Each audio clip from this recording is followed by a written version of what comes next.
Hillary Clinton has been caught red-handed trying to infiltrate servers in the Trump Towers and later in the White House. In this video, we're going to take a look at the latest bombshell revelations coming out of the Durham probe. We're going to see how the Clinton campaign is being actively investigated as we speak. And stick me to the very end of this video when I'll show you why these bombshell revelations are being revealed now. You are not going to want to miss this. Greetings, everyone. Patriots all across the globe. Dr. Steve here with you. Great to be with you as always. I am your daily fake news antidote, your Patriot professor, helping to think better so you can feel better in these crazy and turbulent times. So if you haven't already done so, you know what to do. Make sure to smack that bell and subscribe button.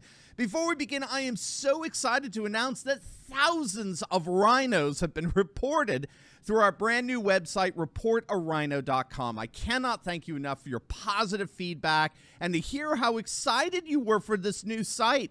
Last week, I put out a poll asking if you would like to learn more ways on how to get rid of rhinos and elect tons of patriots to office, and it was an overwhelming yes. You want more rhino hunting. That's so awesome. And so I'm working on some ideas on how to do that. I'm talking to some of the best rhino hunters in the country, so stay tuned on how we can gather together to take down the fake conservatives and make the 2022 elections the best yet. Keep reporting every rhino you know on reportarhino.com, and I'll have more info for you later in the week, so stay tuned. All right, let's dive right in here. We're going to take a quick break from the amazing freedom convoys in Canada and around the world to focus on the sleaziest of sleazeballs in American politics, and that's, of course, the Hillary Clinton cabal. We now know that Hillary's corruption goes even deeper than we imagine.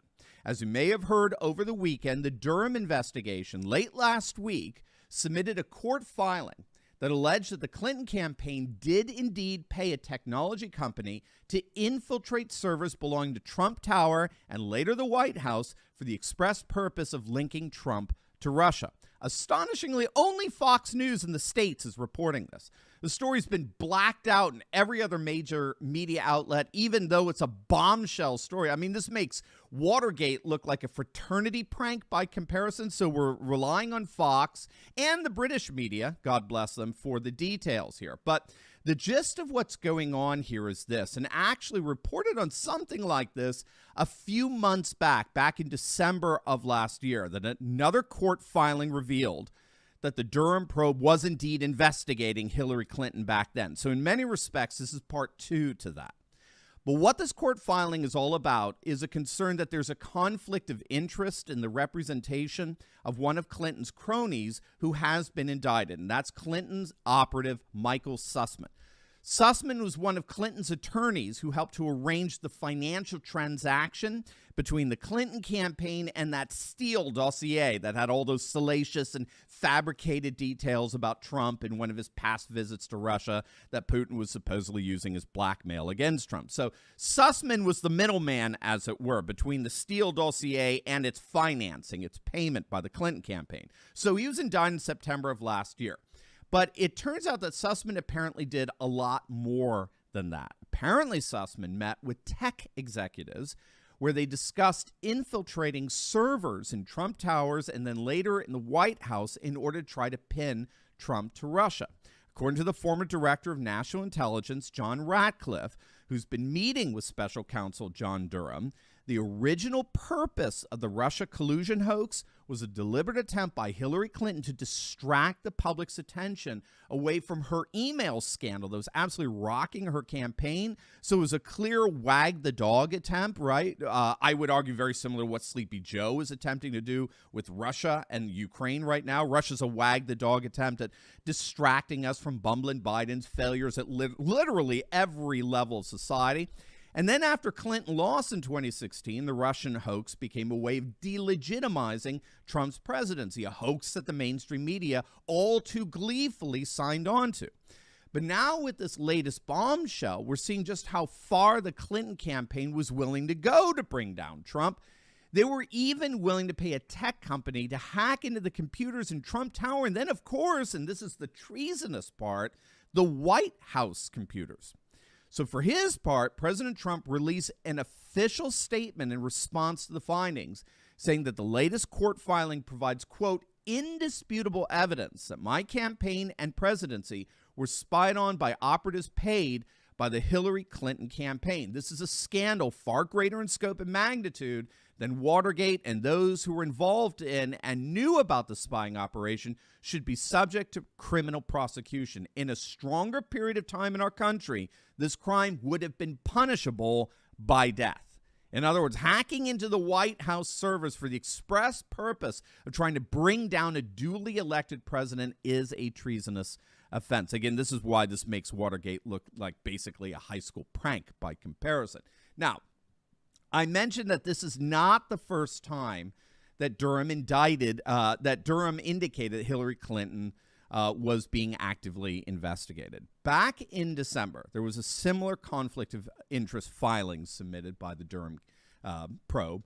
And that means, as I understand it, is that a person like Sussman, who's being indicted, is being represented by a lawyer who works for a law firm that's representing another person who's possibly going to be indicted, and that represents a conflict of interest. I don't know all the legal nuances to be able to go into that, but we saw something similar in December. Thus far, John Durham has indicted two individuals, okay?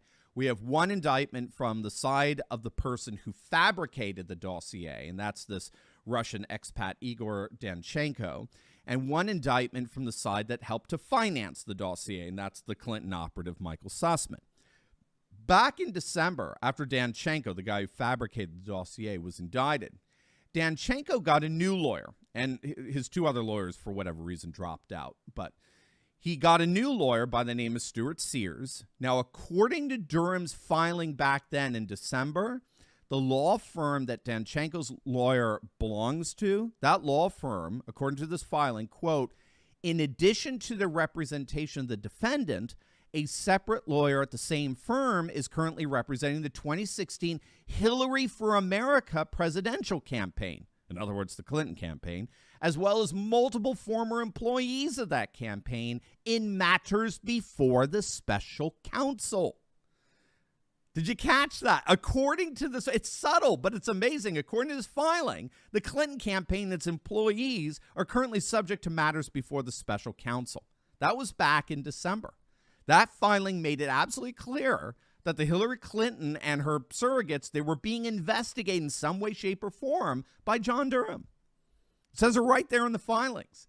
And this is why Durham filed for a potential conflict of interest, at least in part because if the Clinton campaign is called to testify at Danchenko's trial, they can't be cross-examined by a lawyer whose own firm represents the witness. It's considered a conflict of interest. But the key here is that filing made it absolutely clear that members of the Clinton campaign are currently subject to, quote, matters before the special counsel. And now we're seeing the fruits of this investigation with the revelations that the Clinton campaign paid a tech firm to infiltrate Trump's computers both in Trump Tower and later in the White House for the express purpose of bringing down a duly elected president. So I don't think that there's any coincidence in the timing of this revelation here. Hillary's been running around, as you know, stoking up media interest as to whether she's going to run again in 2024.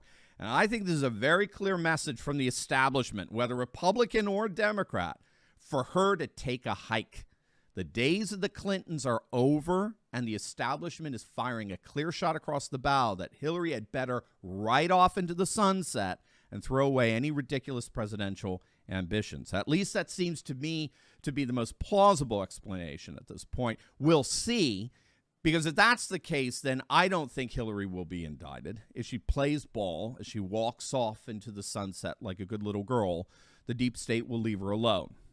Unfortunately, right? But that's how the permanent political class works.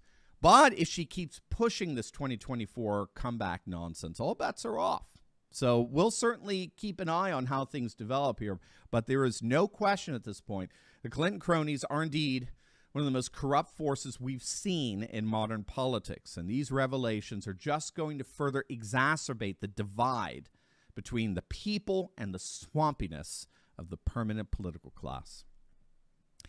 Now, before you go, you will definitely want to check out my latest video I just uploaded on the unbelievably massive freedom rally in Australia over the weekend. You've got to see it to believe. We're talking hundreds of thousands of patriots coming out. It was absolutely amazing. So make sure to click on the link, and I'll see you over there. God bless.